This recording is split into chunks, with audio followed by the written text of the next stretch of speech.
In late 1980s, Pittsburgh, there was this human sea of black and gold that would flood the streets around Three Rivers Stadium. But among the noise, there was one person who moved with a strange, darting energy, like a bird hopping from branch to branch. It's why people called her the Sparrow. She looked like a librarian or a school teacher who had just stepped out for a lunch break. Immaculate. Quiet? Except for the fact that she was screaming that a nuclear Armageddon was unavoidable and coming for all of us. She was just a fixture of the city, a strange, local mystery you got used to. Until one summer day in 1992, her husband Bob came home to a house that was unnervingly still. The Sparrow was gone. She had vanished without a trace. For 30 years, the only question was where she went. But to even begin to understand the answer, you have to go back to who she was before the screaming ever started. To understand who she was before the screaming started, we have to go back to a time before she was the Sparrow, back to a small, ordinary elevator. In the early 1980s, Patricia Kopta's life was one of quiet suburban rhythm. A former model, a dance instructor, a life defined by poise and predictable grace. Everything had its place. Then, during a shift as an elevator operator at the Pittsburgh Art Institute, that rhythm was broken. Something happened in the silent ascent between floors. Her sister, Gloria, would later anchor this strange event in family memory, saying simply, she said something about seeing an angel there. This wasn't some gentle calling. It was a fracture. Patricia claimed this angel bestowed upon her a mission to warn the world that its end was near. Imagine trying to explain the impossible to the person you love most. She tried with her husband, Bob, but he just saw a woman he no longer recognized. He pleaded with her to see a doctor. In her new world, his concern didn't feel like love. It felt like a test of faith. And with that, the first hairline crack appeared in the reality they had built together. But a message from an angel isn't something you can keep locked inside a quiet suburban home. A warning this urgent demands to be heard. And so, the streets of Pittsburgh became her cathedral and her battleground. She began appearing in the city's arteries of public life, parking lots, busy intersections, and outside the stadiums during Steelers games and concerts. She was no longer just Patricia Kopta. On the streets, she gave herself a new name, the Sparrow. Her methods were direct and deeply unsettling. Imagine the scene. Thousands of fans pouring out of a stadium, a river of noise and color. And in the middle of it, this small woman, always in an immaculate, pressed dress, looking more like a teacher than a prophet. She would step into your path, sometimes grabbing you by the arm, her voice cutting through the din with warnings of the end of the world. The public did not receive her as a messenger. The reaction was immediate, and it was hostile. She was shoved. She was spat on. People screamed in her face to leave them alone. This petite, well-dressed woman became a target for a city's casual cruelty. But this is the part of the current that pulls everything under. In Patricia's mind, the hostility was not a sign that she was wrong. It was proof that she was right. The jeers, the threats, they weren't just angry people. They were demons, enemies sent to silence God's messenger. Every act of aggression only fueled her conviction, feeding a paranoia that was now growing like a shadow. She believed she was at war, and for a long time, that war was fought with words and glares. But the things you fear most have a way of surfacing. And one evening, as the city lights began to blur, the war was about to stop being a metaphor. And one night, in a dark, narrow alley that smelled of rain and refuse, it did. The war was no longer a metaphor. It was the sickening thud of her body hitting the pavement. It was the sharp, tearing pain as a man ripped the wedding and engagement rings from her finger. Then, as quickly as they appeared, they were gone, melting back into the city's shadows, leaving her bruised and trembling on the cold ground. Back home, under the harsh light of their bathroom mirror, Bob gently cleaned a cut on her cheek. His hands were slow, careful, as if touching something impossibly fragile. He tried to keep his voice steady, to pull her back to a world that made sense.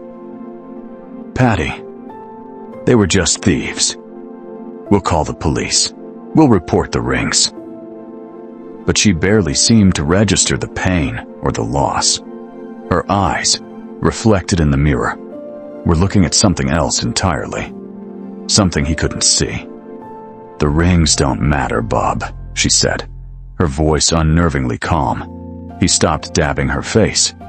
In that moment, he saw it.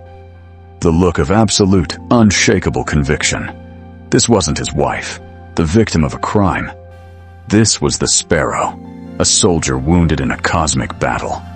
She turned to face him, her gaze locking onto his. "It wasn't them," she whispered. "It was the devil. He sent them. He's trying to stop me." The air left the room. Bob looked at the woman he loved, and for the first time, he felt a fear colder and deeper than any worry for her physical safety. He was losing her. Not to an enemy of flesh and blood, but to the shadows in her own mind.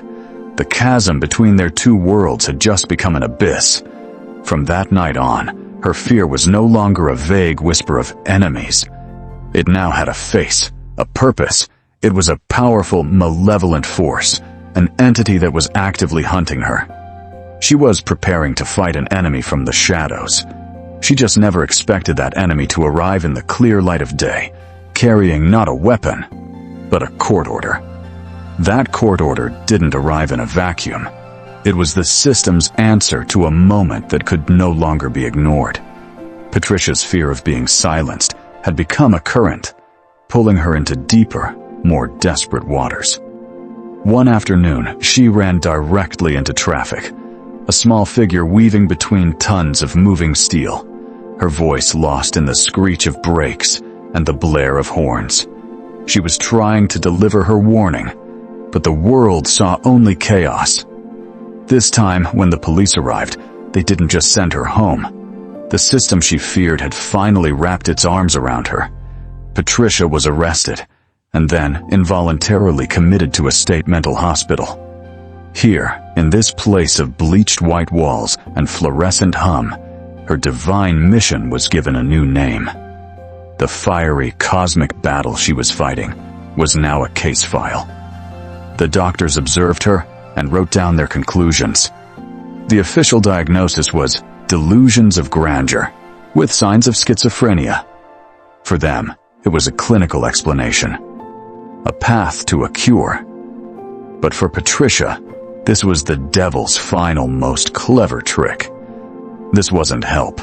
It was a plot to medicate away the truth, to silence the voice of God with a prescription. And so, something inside her shifted.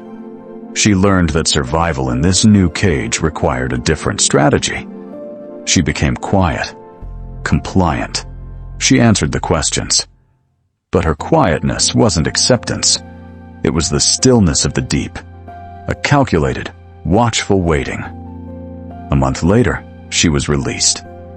She seemed calmer, but it was the calm that comes after a storm has passed and reshaped the entire landscape. She went to see her sister, Gloria. There were no frantic speeches, no talk of devils or missions. There was just a quiet moment between them. And in that quiet, Patricia made a vow, a promise whispered with the weight of an unbreakable oath. She looked her sister in the eye, and the fire was back, but banked, controlled, burning with a chilling focus.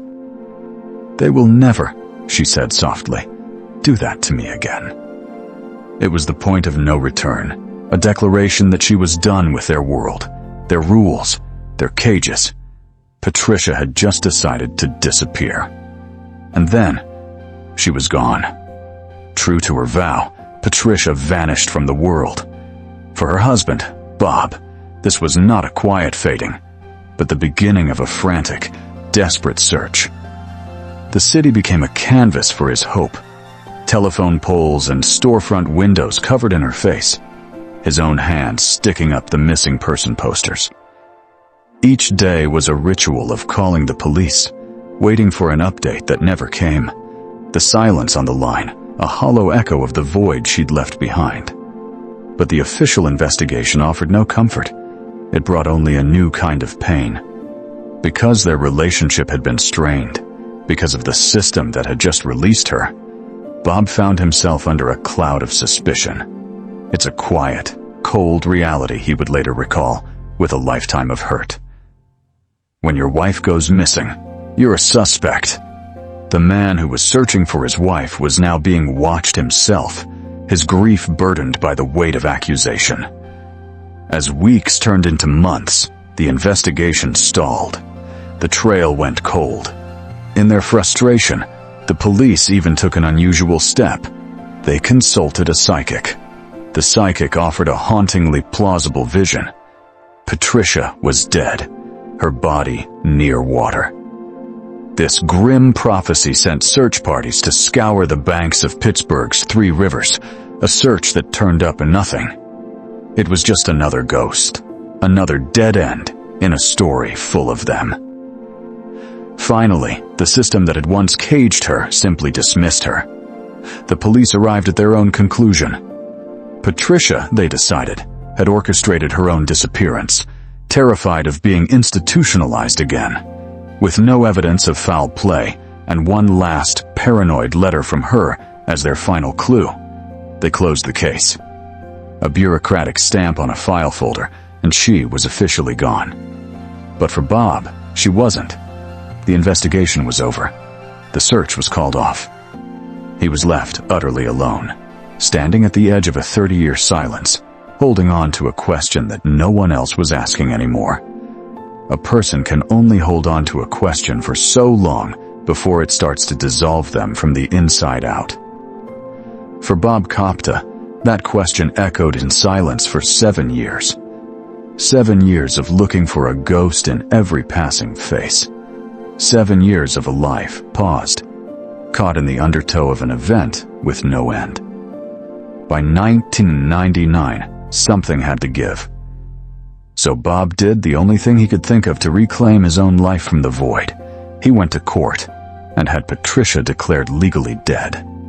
It was a cold, official act, but it was followed by something far more profound. A funeral. Friends and family gathered at a gravesite in a Pittsburgh cemetery. They wore dark suits. They shared quiet words. They performed the ancient rituals of goodbye. But at the center of it all was a horrifying emptiness. A polished casket, lowered into the ground, holding nothing but the weight of an unanswered question. It was a funeral for a memory, a burial of hope itself, just so he could survive. After 7 years of torturous uncertainty, Bob held a funeral for an empty casket just to find some kind of peace. It makes you wonder, what is harder to endure? The finality of a confirmed loss, or the endless echo of an unexplained absence? But the ocean keeps its secrets on its own time. And in the very same year that Bob Kopta buried an empty box in Pennsylvania, another story was just beginning, 500 miles away. On the sun-bleached shores of Puerto Rico, a woman was found wandering, weathered, confused, with no name and no memory of how she got there. She was a ghost of a different kind, and her discovery would eventually send a ripple back through time to break the 30-year silence. For over 2 decades, this ghost had a home, but no story. Taken into an adult care facility in Puerto Rico, the woman they called Jane Doe lived in a world without a past. She was a message in a bottle that had washed ashore, its contents completely erased by the tide. The same year her name was being carved into cold stone in Pittsburgh, she was living a quiet, anonymous life under the Caribbean sun. Her history, a perfect, silent blank. and so it remained, for 23 years, until 2022. Dementia, like a slowly warming current, began to fray the edges of the silence. It began to pull buried things toward the surface, fragments, names and places, spoken in a quiet mutter.